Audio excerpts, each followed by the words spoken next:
Good morning. Japanese yen update. Last week we touched on this. We'd identified that the yen has a long-term bearish trend. And the reason for that was, well, it's very similar to Aussie dollar video. We closed the year under the lower quarterly pivot there. There's the upper, there's the lower. We closed down here.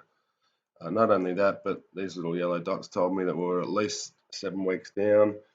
And we had this overextension at the low where the 2 weekly pivots were below the monthly pivot and the 2 monthly pivots were below the quarterly pivot. So big corrective rally to relieve that double oversold state, and we flipped over at the recent high to the opposite position where the monthly pivot, instead of being below price at the low, is now above price at the recent high.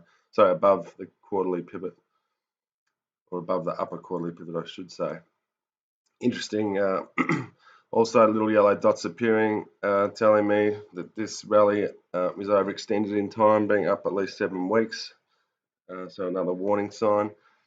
When we add in, really the confirmation now will be closed end of the week under these pivots. We are middle of the month now as well, so we're staring down the monthly lower pivot too. So when we look at midpoints or the time area study in Chart IQ, I'll just remove these pivots here.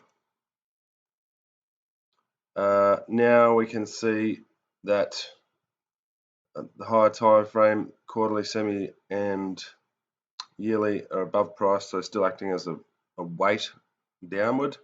And we've now moved back under the weekly level. So really the only support from a midpoint perspective is this annual level left. And finally, last year's close is 85.78. So the yen does look weaker now by virtue of the fact that it is moving under these weekly pivots and it still has a lot of weight above it. Finally, let's take a look at support and resistance.